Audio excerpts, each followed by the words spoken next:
6 months ago, your world was cottagecore, soft linen and pressed flowers. Then it shifted to dark academia. Now there's a half-built clean girl phase sitting in your closet. You adopt this specific uniform, light the correct candles, and place a Donna Tartt novel on the nightstand to act as instant visual shorthand for who you are this week. Then the novelty wears off. The surface is entirely different, but the core feeling underneath hasn't moved an inch. Psychologists call this a lack of self-concept clarity, the humming, uncomfortable emptiness when you can't confidently describe your own substance. You experience a jarring cognitive dissonance. You rebuilt your entire external reality over a single weekend, yet the person standing inside the new clothes feels eerily static.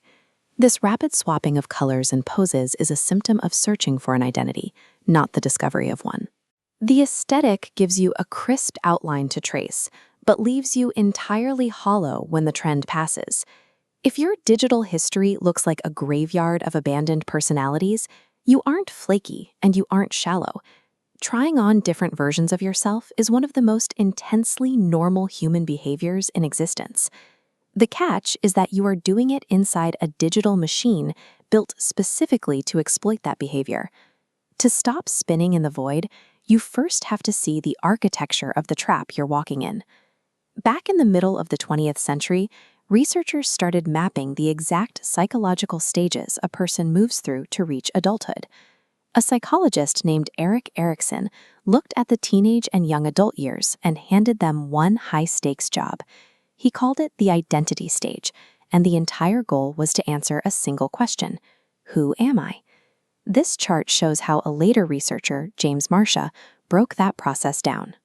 He mapped identity using two ingredients: an x-axis for exploration, the wandering and trying on phase, and a y-axis for commitment, the moment you actually choose a path and land. Look at the zone of high exploration and zero commitment. Marcia called this moratorium.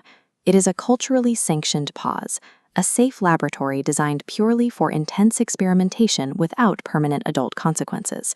Your camera roll is literally a modern laboratory for moratorium. Every internet aesthetic you adopt is a highly visible, zero-commitment experiment in human nature. To understand why these aesthetics are so instantly intoxicating, we have to look at the work of Marilynn Brewer in the 1990s. She studied the deeply ingrained mechanics of how we navigate peer groups. This diagram illustrates the invisible war happening inside you right now. One arrow is the primal urge to blend in and belong to a crowd. The opposing arrow is the desperate need to stand out as a distinct, recognizable individual. Brewer identified a psychological sweet spot where these forces balance out, called optimal distinctiveness. It is the exact point where you feel securely accepted by a group while remaining a highly specific individual. A modern internet aesthetic weaponizes this sweet spot effortlessly. The hashtag hands you a pre-built community to belong to, while the precise visual rules give you a hyper-specific personal flavor. It solves the oldest social tension in your brain in a matter of seconds. It offers the absolute illusion of an identity, handed to you fully assembled.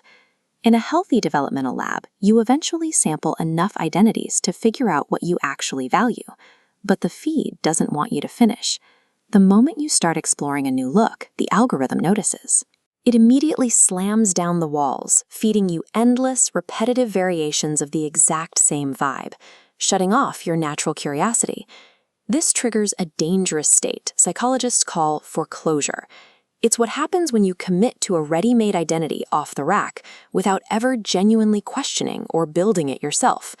The algorithm tricks you into foreclosure. By cutting off your ability to wander, it makes the rented identity feel permanent, right up until the walls close in and the aesthetic feels suffocatingly stale. This is the systemic exploit. The platform does not generate revenue when you sit still and find yourself. It makes money by trapping you in a cycle of jumping to the next aesthetic, turning your psychological growth into a profitable turnstile.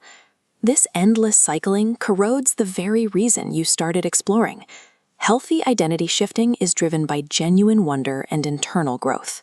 The modern cycle is driven almost entirely by the low-grade fear of being left behind. You abandon aesthetics you actually connect with simply because the algorithm flagged a new visual trend, making stillness feel like failure. When your exploration is driven by panic instead of curiosity, you completely lose the thread of the person you are trying to become. True identity is the internal through line. It is the steady foundation of values and beliefs that remains completely unchanged even when the sky changes color. A strong set of core values fits into any visual container.